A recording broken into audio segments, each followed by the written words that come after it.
let's move on and let's talk about the Nintendo 3DS. And this kind of came up organically earlier today when the three of us were talking, and then we decided just to do a full show, kind of paying homage to the 3DS.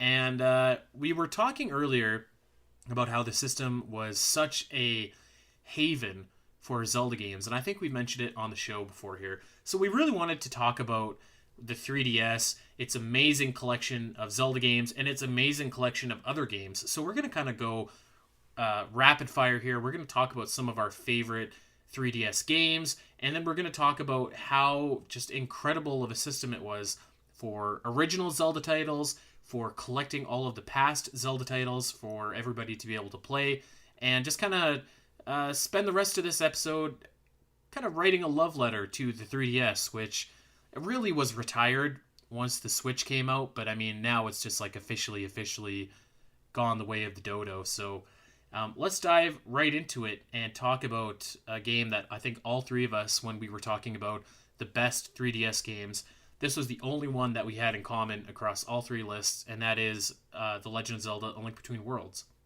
Yes. Oh yeah.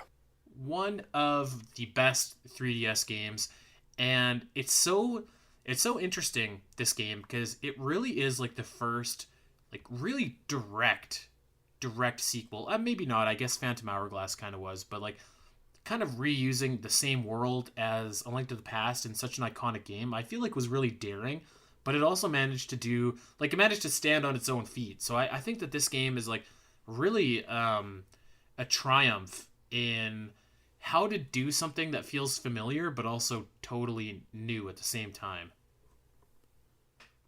I really liked A Link Between Worlds. I kind of have a personal story about it, but I was kind of when it came out, I was in a little bit of a rough part of my life, and my friend lent it to me, and this is the game that got me back into the Zelda series like completely. It's what got me into Zelda Dungeon, and I don't know, it's just it like reignited this like love I have for the series, and it's just so great. It's so colorful. The music is good. It's a pretty perfect game for the 3DS. Oh yeah. That's amazing. I love how it's like you said, Andy, it stands on its own. It pays like homage to Link to the Past. It's just a fun time. I can't think of a bad thing to say about A Link Between Worlds, so I won't. It's a great game. I think that it's like maybe the most technically sound Zelda game. Like just everything it does is it does either like well to really well to exceptionally well. You know what I mean? Like there's not really a Mm. weak part of A Link Between Worlds. There are some things that it does that aren't like flashy, but like I don't think that the music is like is up there with the very best in the series, but like it's definitely not bad. It's like it's everything it does is at the very least like really good, I think. And the best things that it does are like really good. I really actually think that Link Between Worlds has an underrated story and characters that we Yeah. probably don't give enough credit to, particularly Hilda. I think that Oh, that's she's one of the awesome. best new characters for the Zelda series in the last like 10 years. I think that like her story arc, her motivation, she has like layers to her and like a complexity that you don't see in a lot of Zelda characters. I think that's fair. I also really like Yuga as a villain. I thought he was pretty fun and interesting. Gave me some Girahim feels. Yeah. I can't forget about Ravio Ravio. was another good one. Yeah, Yeah, our he was favorite good. purple bunny. I relate to Ravio on so many levels. Let A me just greedy, move a into your purple house garbed rent man. free. Just and again, like taking what you know, but like flipping it on its head, like good stuff. Oh Yeah, yeah. on Link Between Worlds, we kind of talked about the art style last week, and I didn't say that it was one of my favorites, but like I do love the 2D hieroglyphics. I'll say again, I think that that portion of the game is so cool. There's like all these wicked collectibles, like the Oh, the My my mais Mi's. that you can get. They're so cute. Um, really great dungeons, I think, throughout. I don't think that there's a weak dungeon in that game. I think that they're all awesome. Actually, you know what? We should do a dungeon ranking of that because that would be hard now that I'm thinking of it. Yeah, Yeah. I would have to play it again for sure.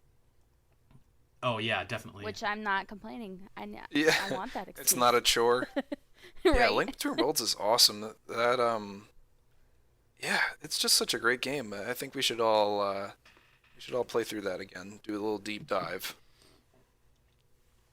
So that was the one game for our 3DSs that we all agreed was like near or at the top of the pack as far as portable games went. Let's talk about one that we did not agree on, Oh, and that is criminy. Legend of Zelda Ugh. Triforce Heroes. And say what you will, at least again, this kind of demonstrates how the 3DS is like this awesome place to at least get all these different Zelda experiences. Do I think that this worked? No. But at least they tried it. You know what I mean? Mm-hmm. I know exactly Well what said. you mean, Andy. Hype Oh it up, man, cousin. Triforce Heroes, what a game! Great game. There's so much to say about it that it could be said over the next 5 or 6 episodes. Maybe we'll save it for I'm. those. I completely disagree with.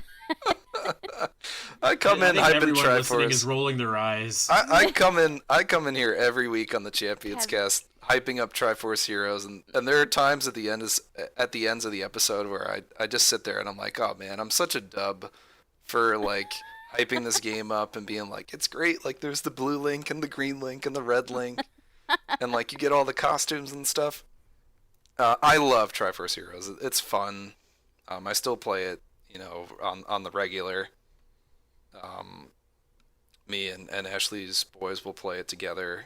I'll do a little solo action. I wrote up the guide, or I finished up the guide on the ZD site. So I mean, Nice.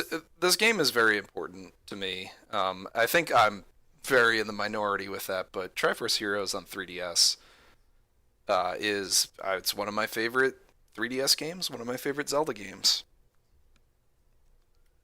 I've had a lot You of know, good times I playing can't it. fault you for that. I do Yeah. think that like the single player is pretty dreadful. Um, this is this is the only Zelda game that I don't think fits on the Zelda scale, as we like to say. Yeah. But I do appreciate that it does have its audience. I think one thing that the three of us have to do, and we kind of chatted about this, and if you would be down to watch this, all you listeners, tweet at us and let us know, is live stream the three of us playing. Because my God, I tried again to play this game single player, and I got to the second world, and I was like, I can't do this anymore.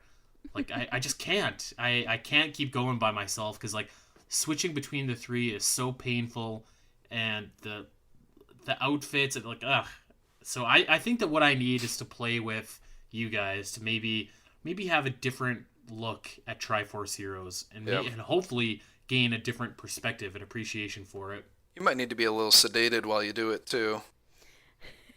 Put Andy under the laughing gas, and we'll play a little 3DS. That's probably the best way to play Triforce Heroes. Not gonna lie. Getting a root canal while you play. Sometimes it feels like you're getting a root canal.